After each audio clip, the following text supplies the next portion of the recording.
Hi everybody, it's Noah again, and we're still cleaning the shelves as you can see. So the top shelf was the one in the first video. So now we're doing this little shelf over here. So not going to be as many plushes today, but I would like to share them with you. So these shelves to my left, your right, this has some of my most favorite figures because when I started collecting Oswald in the modern era, the first ones I got were from the Universal parks in Japan. So this is one of those early ones, not my oldest one that I have. So you might see the blue and yellow Oswald. So this was from the late to late 90s. They were going to reboot the Woody Woodpecker cartoons. So the Walter Lantz characters got a sort of design update.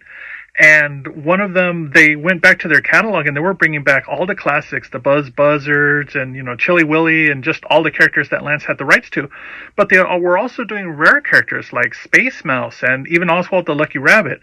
The last time that Oswald was in the Lance cartoons, he looked more like a traditional cartoon bunny. There wasn't anything familiar about his old original pie-eye design, literal pie-eye design, until the mid to late 90s.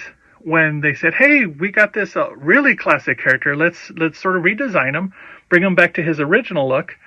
And the blue and yellow really made its debut in Osaka's Universal Studios park. So the Japanese went crazy for him. He got covered in cartoon brew. And I'm in the States, of course, that's where I live. And I saw the story and I lost my mind because Oswald's always been my favorite cartoon character. I just could never find any merch on it.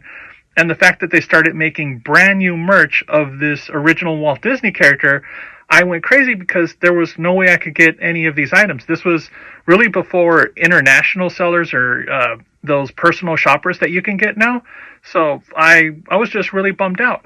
And it wasn't until years later that I was just on random Japanese sites that I would discover these figures would pop up every now and then. So that's when I started trying to get as many of these as I could. Referencing the pictures that I saw on the Cartoon Brew site, as well as other people that got scans of them.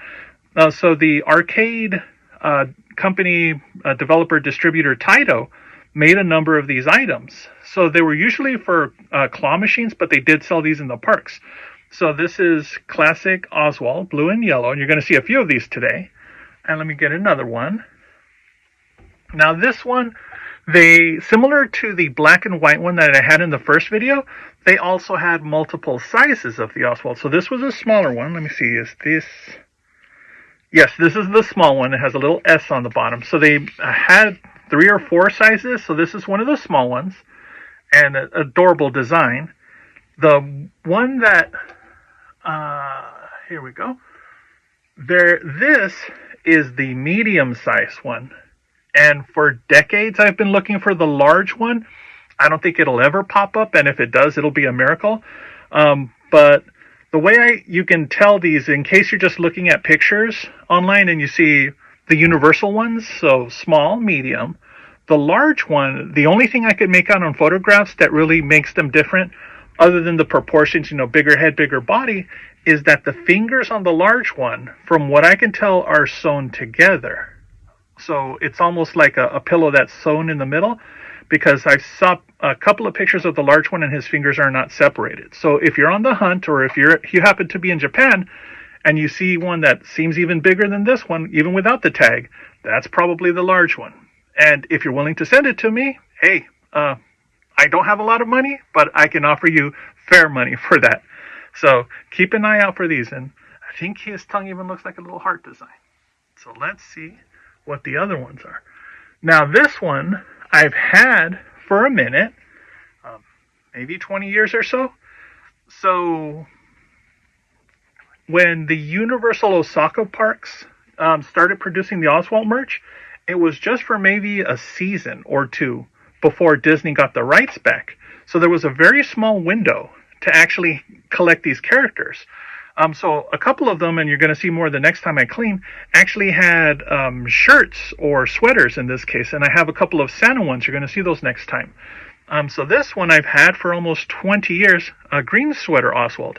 And the other day I was just surfing the web and I had seen it popped up a couple of times but I never collected it until recently. The person decided to put them on sale, and I got the blue sweater version. It's a really cute snowflake design. So keep an eye out for the Osaka ones, the universal ones. They're really nice.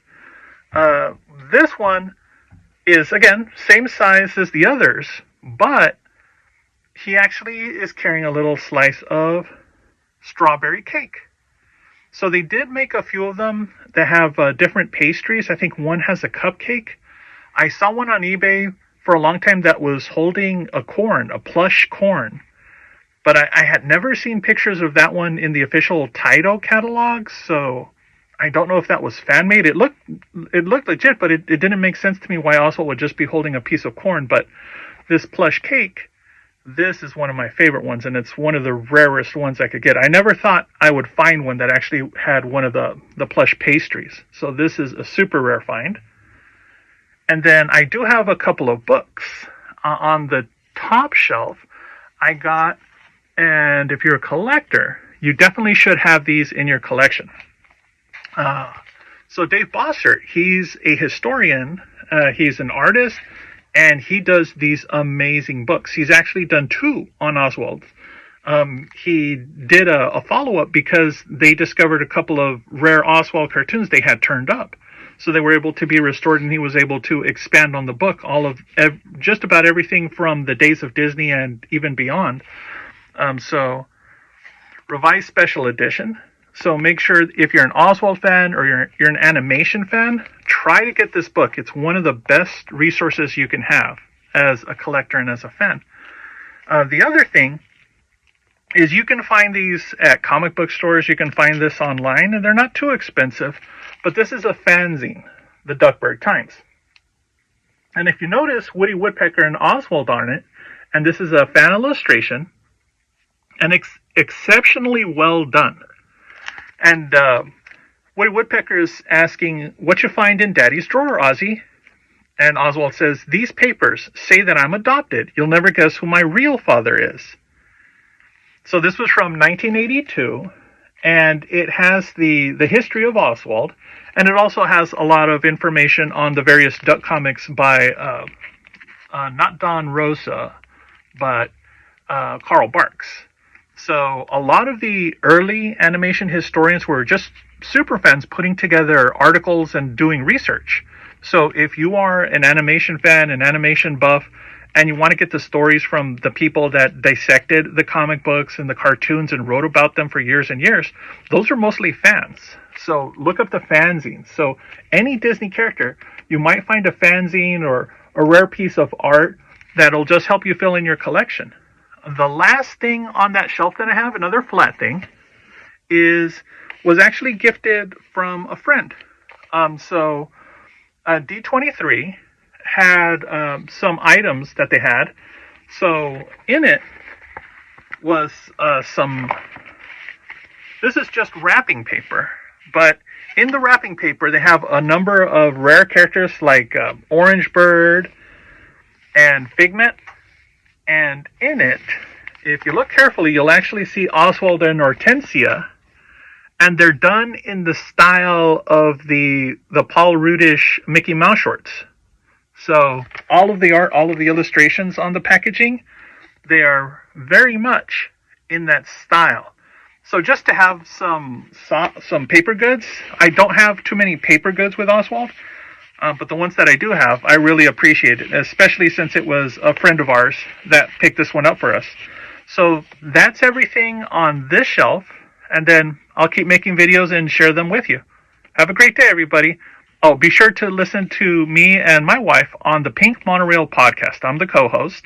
I mostly just sit in and listen on Shelley's history lessons. So if you're a history buff and you love theme parks, our first series is the history of the American theme park and its manufacturing, the magic.